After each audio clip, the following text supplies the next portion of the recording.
Tahiti Vibes avec les véhicules FAV disponibles au comptoir d'importation automobile de Mamaou.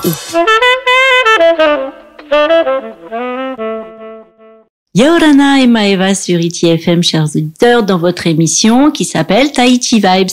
C'est un vrai plaisir de vous retrouver et de retrouver aussi nos invités en plateau. Aujourd'hui, nous avons l'immense plaisir d'accueillir Raymana Gerst. T'as vu, là, je l'ai bien dit. Yaorana, toi. Oui, Yaorana.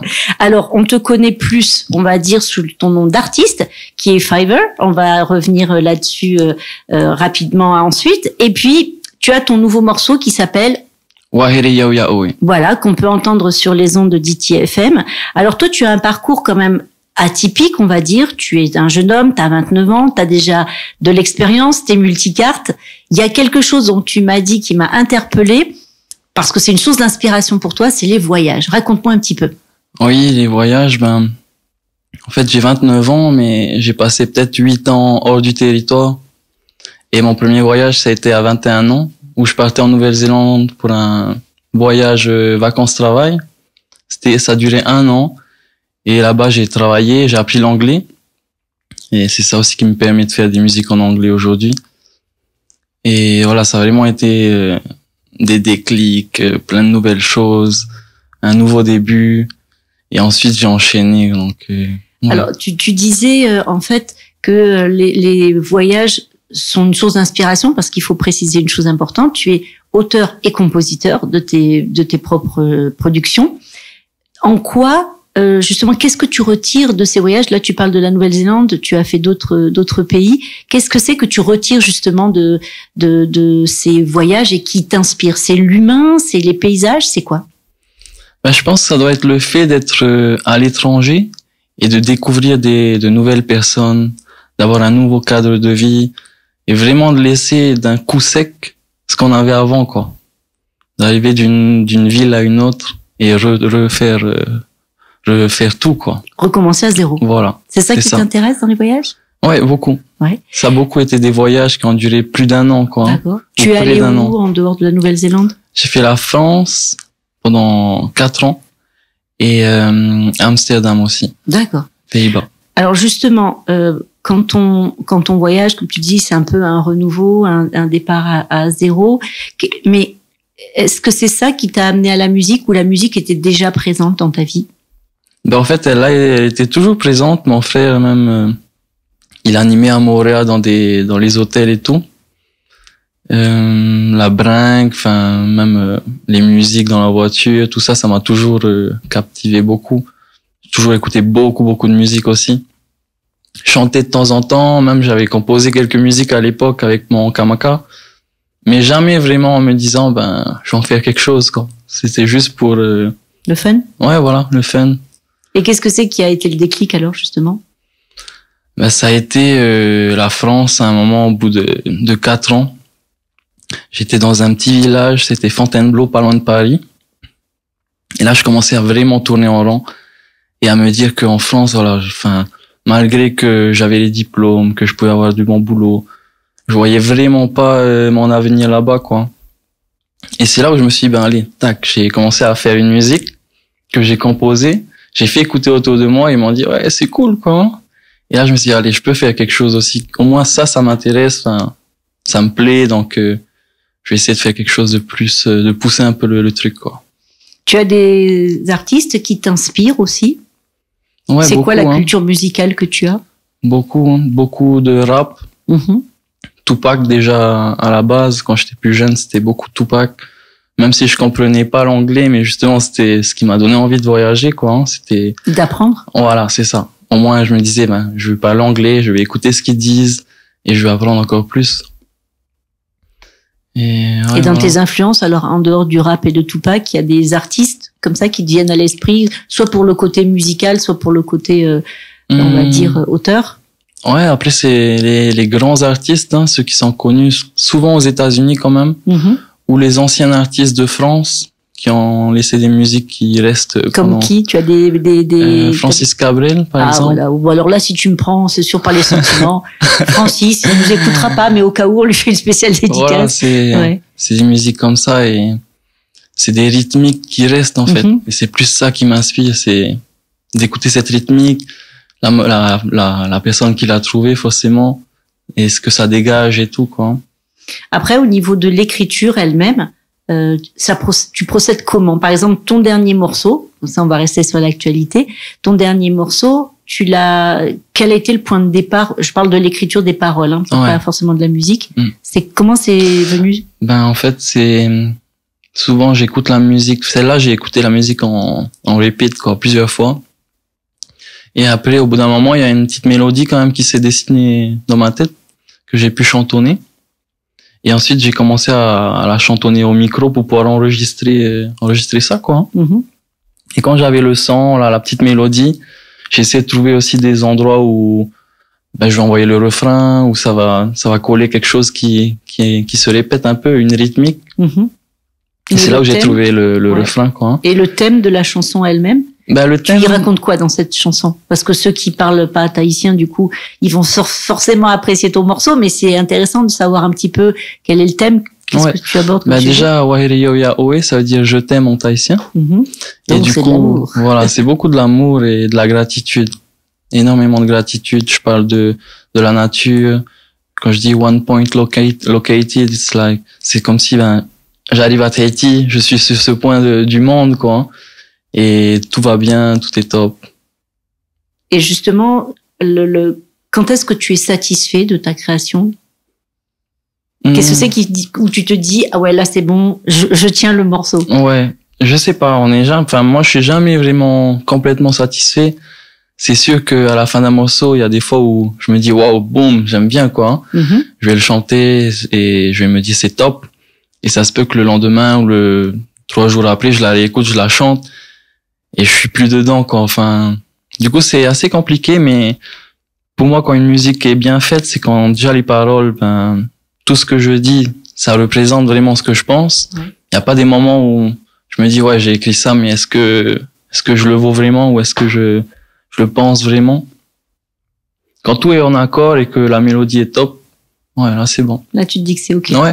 Après, je fais écouter aussi à mon petit frère, lui, il a du style et tout, donc. Il a du style, il a quel âge ton petit frère? Il a 19 ans. Ah, d'accord. Ah oui, donc lui, il a quand même une culture qui va être encore un peu différente de la tienne, musicalement, ou non? Ouais.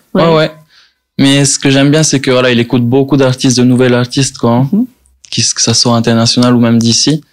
Donc, il a quand même une bonne écoute, et je sais que c'est une valeur sûre quand je lui fais écouter. S'il me dit c'est pas bon, c'est pas bon, quoi. Si tu sais pas bon, tu prends, tu jettes? C'est qu'il y a peut-être un truc à changer. Ouais. D'accord. Alors toi, tu as une équipe, hein?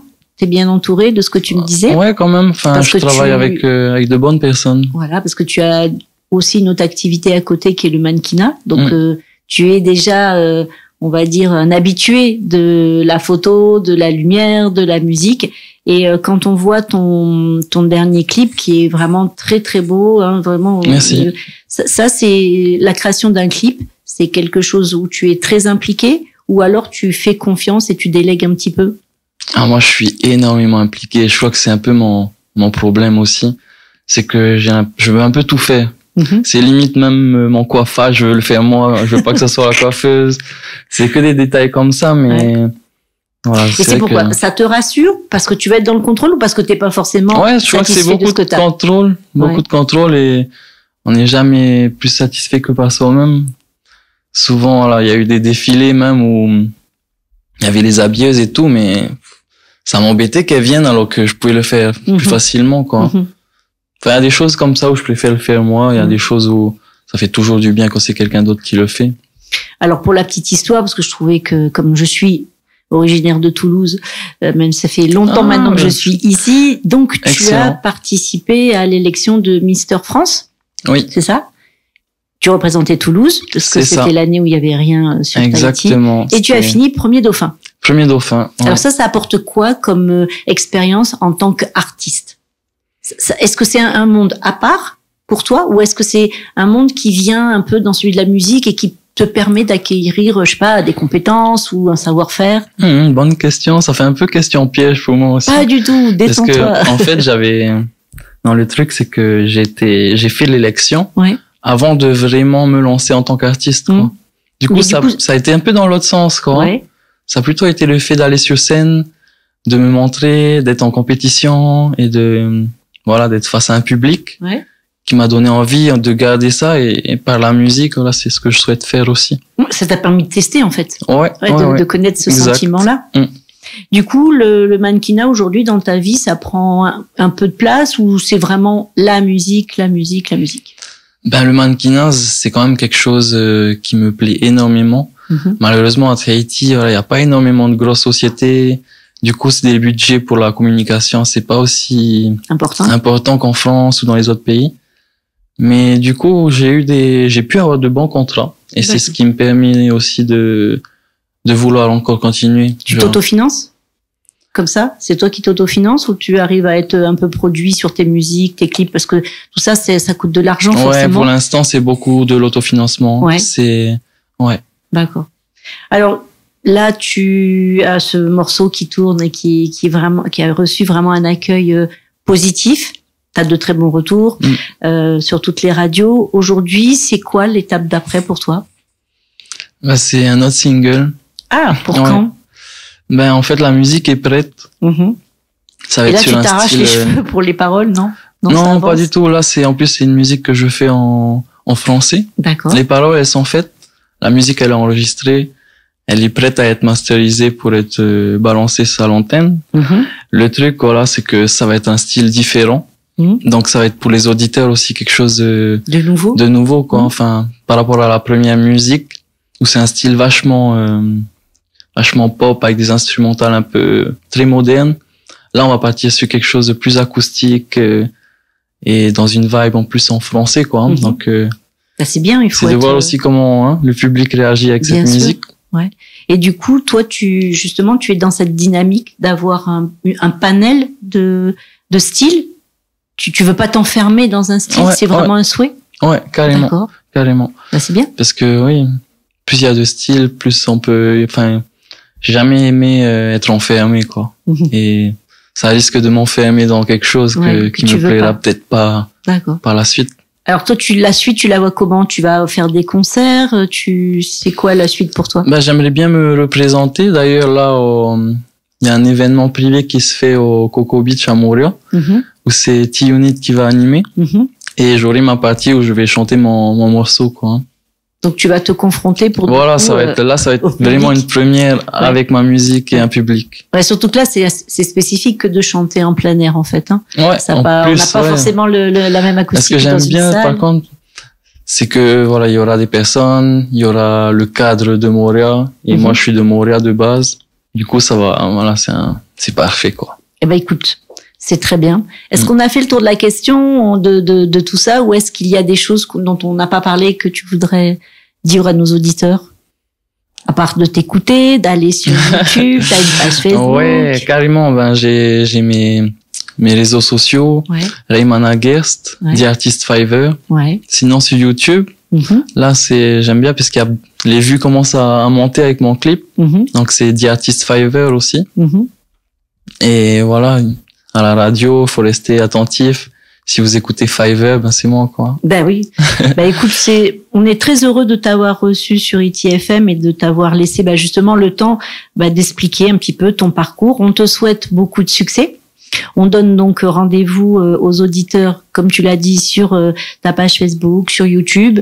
Facebook et YouTube où on retrouve aussi ITFM et notamment cette interview qui va être en replay vidéo pour les auditeurs qui voudraient te découvrir et puis en savoir un petit peu plus sur toi. Oui, merci beaucoup Valérie. Eh ben écoute, c'est un vrai plaisir que de t'avoir reçu. On te souhaite beaucoup de succès, de persévérer parce que oui, rien n'est facile dans le milieu artistique, mais il faut se battre et je pense que tu es bien armé. On remercie nos auditeurs pour leur fidélité et puis on vous souhaite une très bonne journée. Prenez soin de vous. Nana. Nana. Tahiti Vibes avec les véhicules FAV disponibles au comptoir d'importation automobile de Mamaou.